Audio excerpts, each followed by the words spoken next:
അടുത്തത് മൊഡ്യൂൾ 1 തന്നെ unit 1 venerable ബീഡിൻ്റെ death സോങ്ങിൻ്റെ ഒരു അനാലിസിസ് നമുക്ക് നോക്കാം.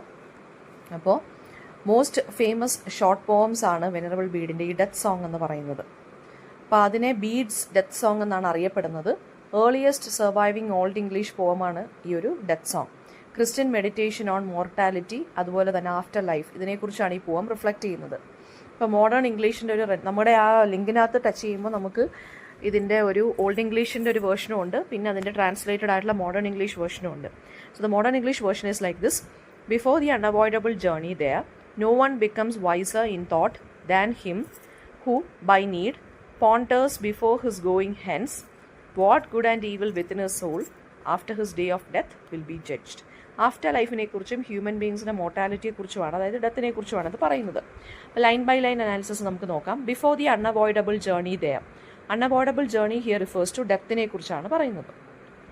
അതായത് എല്ലാ ഹ്യൂമൻ ബീങ്സും ഫൈനൽ ഡെസ്റ്റിനി, അവരുടെ ഫൈനൽ ഡെസ്റ്റിനി എന്ന് പറയുന്നത് ഡെത്താണ്. And they must face.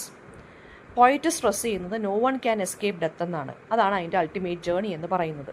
ഇവിടെ ജേർണി എന്ന് പറയുന്നത് ഇവിടെ ഉദ്ദേശിക്കുന്നത് പിൽഗ്രിമേജ് എന്നും പറയാം, അല്ലെങ്കിൽ ഡെത്ത് എന്നും പറയാം. Next line 2, no one becomes wiser in thought than him who by need. അതായത് ഇവിടെ ഉദ്ദേശിക്കുന്നത് ട്രൂ വിസ്റ്റം എന്ന് പറയുന്നത് ഡെത്തിനെ കുറിച്ചുള്ള തോട്ട്സിൽ നിന്നാണ് നമുക്ക് ട്രൂ വിസ്റ്റം അച്ചീവ് ചെയ്യാൻ പറ്റുന്നതെന്നാണ് പറയുന്നത്. അതായത് മോർട്ടാലിറ്റിയെക്കുറിച്ച് നമ്മൾ കുറച്ചും കൂടി അവെയർ ആകുമ്പോഴത്തേക്ക് ഒരാൾ വൈസായി മാറുമെന്നാണ് പറയുന്നത്. ബിക്കോസ് അതുകൊണ്ട് ഇപ്പോൾ ഒരാൾ ഡെത്തിനെ കുറിച്ച് ചിന്തിക്കുവാണ്, അല്ലെങ്കിൽ ഇപ്പം ഒരാൾ ഇപ്പം എന്തെങ്കിലും ഒരു അസുഖം വരുവാണ്, സോ ഇപ്പം ഡോക്ടേഴ്സ് ഇൻഫോം ചെയ്യുവാണ് you will only get 3 months എന്ന് പറയുവാണ് ടു ലിവ്. അപ്പോൾ ആ സമയത്ത് ഇയാൾ ഭയങ്കരമായിട്ട് കുറച്ചും കൂടെ കോൺഷ്യസ് ആവും. പെട്ടെന്ന് ഇമ്പോർട്ടൻ്റ് ആയിട്ടുള്ള കാര്യങ്ങൾ നാളത്തേക്ക് മാറ്റി വെക്കാതെ ഇയാൾ ചെയ്തു തീർക്കും. അപ്പം ഡെത്തിനെ കുറിച്ച് അറിയുന്ന ആളുകൾ പെട്ടെന്ന് വയസ്സാവുമെന്നാണ് പറയുന്നത്. ബിക്കോസ് ട്രൂലി അതായത് ട്രൂ മാറ്റേഴ്സ് ആയിട്ടുള്ള കാര്യങ്ങൾ മാത്രമായിരിക്കും പിന്നെ അങ്ങനെയുള്ള ആളുകൾ കൺസിഡർ ചെയ്യുന്നത്.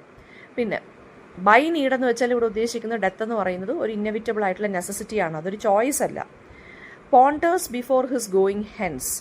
ഗോയിങ് ഹെൻസ് എന്ന് വെച്ചാൽ ഡിപ്പാർട്ടിങ് ഓഫ് ദിസ് ലൈഫ് എന്നാണ് പറയുന്നത്. പോയിട്ട് പറയുന്നതെന്ന് വെച്ചാൽ one should meditate before death എന്നാണ്, അല്ലാതെ ആഫ്റ്റർ ഡെത്തിന് ശേഷം മെഡിറ്റേറ്റ് ചെയ്തിട്ട് കാര്യമില്ല. മെഡിറ്റേഷൻ എന്ന് വെച്ചാൽ ഇവിടെ ഉദ്ദേശിക്കുന്ന വേറൊന്നുമില്ല, Christian idea of preparing for judgement. അതായത് എന്തെങ്കിലുമൊക്കെ മോക്ഷം, അതായത് എന്തെങ്കിലുമൊക്കെ റിപ്പൻറ്റ് ചെയ്യാനുണ്ടെങ്കിൽ, പ്രേ ചെയ്യാനുണ്ടെങ്കിൽ, നല്ലപോലെ ജീവിക്കാനുണ്ടെന്നുണ്ടെങ്കിൽ ബിഫോർ ഡെത്ത് നിങ്ങൾ അതെല്ലാം കംപ്ലീറ്റ് ചെയ്യണം. You will not get any chance after your death.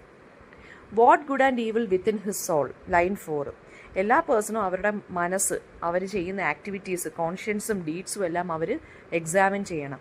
അതായത് ഒരു മോറൽ സെൽഫ് എക്സാമിനേഷൻ വേണം, ഒരു ഇൻട്രോസ്പെക്ഷൻ വേണം. നമ്മൾ എന്തൊക്കെ ഈവിളായിട്ട് കാര്യങ്ങൾ ചെയ്തിട്ടുണ്ട്, വെർച്യൂസ് എന്തൊക്കെ ചെയ്തിട്ടുണ്ടെന്നുള്ളത്. ആ ഒരു മോറൽ ബാലൻസ് ഉണ്ടെങ്കിലേ നമുക്ക് സാൽവേഷൻ കിട്ടുകയുള്ളൂ. ആഫ്റ്റർ അവർ ഡെത്ത് മോക്ഷം കിട്ടത്തുള്ളൂ. Line 5, after his day of death will be judged. ഒരു ക്രിസ്ത്യൻ ബിലീഫാണ് ഫൈനൽ ജഡ്ജ്മെൻ്റ് എന്ന് പറയുന്നത് എന്താണ്, ആഫ്റ്റർ ഡെത്ത് ഗോഡ് എന്ന് പറയുന്നത് നമ്മുടെ ആ സോളിനെ ജഡ്ജ് ചെയ്യും എന്നുള്ളത്. അതായത് നമ്മൾ അപ്പോൾ ജീവിക്കുമ്പോൾ നമ്മൾ റൈറ്റസ് ആയിട്ടുള്ള രീതിയിൽ ജീവിക്കുക. ഇപ്പോൾ പോം എൻഡ് ചെയ്യുന്നത് റിമൈൻഡറിലാണ്. അതായത് ഒരു മനുഷ്യൻ്റെ ആക്ഷൻസ് ആണ് അയാളുടെ ഫെയ്റ്റിനെ ഡിറ്റർമൈൻ ചെയ്യുന്നത്. അതായത് ഹെവനിലാണോ ഹെല്ലിലാണോ നമ്മൾ എത്തിച്ചേരുന്നത് എന്നുള്ളത് ഒരു മനുഷ്യൻ എങ്ങനെയാണോ ജീവിക്കുന്നത് അതായിരിക്കും ഡിസൈഡ് ചെയ്യുന്നതെന്നുള്ളത്. തീം വരുവാണെങ്കിൽ മോർട്ടാലിറ്റി, ഡെത്ത് ഇന്നവിറ്റബിൾ ആണെന്ന്, യൂണിവേഴ്സൽ ആണെന്ന്, നമുക്ക് അവോയ്ഡ് ചെയ്യാൻ പറ്റത്തില്ല എന്നുള്ളൊരു തീം വരുന്നുണ്ട്. ട്രൂ വിസ്റ്റം എന്ന് പറയുന്നത് ഡെത്തിന് വേണ്ടി നമ്മൾ പ്രിപ്പയർ ചെയ്യുമ്പോഴാണ് വരുന്നത്, അല്ലാതെ ഏർത്ത്ലി പ്ലഷേഴ്സ് നമുക്ക് അനുഭവിക്കുമ്പോഴല്ല. പിന്നെ ക്രിസ്ത്യൻ മൊറാലിറ്റിയെക്കുറിച്ച് പറയുന്നുണ്ട്, ആഫ്റ്റർ ലൈഫിനെ കുറിച്ചും സിന്നിനെ കുറിച്ചും ആ ഡേ ഓഫ് ജഡ്ജ്മെൻറ്റിനെ കുറിച്ചും ഒക്കെ പറയുന്നുണ്ട്. പിന്നെന്താ പറഞ്ഞേക്കുന്നത്, ആ ഒരു പ്രിപ്പറേഷനെ കുറിച്ച് പറയുന്നുണ്ട്. ഡെത്തിന് മുന്നേ തന്നെ ഒരാൾ പ്രിപ്പയർ ചെയ്യണം, കാരണം ആഫ്റ്റർവേർഡ്സ് നമുക്ക് റിപ്പൻറ്റ് ചെയ്യാനായിട്ട് സമയം കിട്ടുകയില്ല. ഇതിനകത്ത് വരുന്ന ക്വസ്റ്റ്യൻസ് എന്ന് പറയുമ്പോൾ ഈ ഒരു ഡെത്തിനെ കുറിച്ച് തന്നെ, മോർട്ടാലിറ്റി എങ്ങനെയാണ് പറഞ്ഞു പോയേക്കുന്നത്, ഡെത്ത് എങ്ങനെയാണ് ഒരു അൺഅവോയ്ഡബിൾ ജേർണി ആയിട്ട് മാറുന്നതെന്ന് പറയാം. പിന്നെ വിസ്ഡവും ഡെത്തും തമ്മിലുള്ള കണക്ഷൻ എന്താണെന്ന് ചോദിക്കാം. ക്രിസ്ത്യൻ ബിലീഫിനെ കുറിച്ച് ചോദിക്കാം. ക്രിസ്ത്യൻ ബിലീഫിനെ കുറിച്ച് ചോദിക്കുമ്പോൾ ഇതിനകത്ത് day of judgement, after life, heaven or hell, ഇതൊക്കെ വരും. പിന്നെ വരുന്നതെന്ന് വെച്ച് കഴിഞ്ഞാൽ ഒരു ഓൾഡ് ഇംഗ്ലീഷ് ലിറ്ററേച്ചറിൽ ഇമ്പോർട്ടൻറ്റ് പീസ് ഓഫ് പോമായിട്ട് എന്തുകൊണ്ട് ഇത് കൺസിഡർ ചെയ്യുന്നു എന്നുള്ളതും ഒക്കെ ഇതിനകത്ത് ചോദിക്കാം. ബിക്കോസ് ഓഫ് ഇറ്റ്സ് ബ്രെവിറ്റി, ആ ഒരു വളരെ ഷോർട്ട് പോമാണ്. അപ്പോൾ അതൊക്കെ ഒന്ന് നോട്ട് ചെയ്ത് വെച്ചേക്കണം.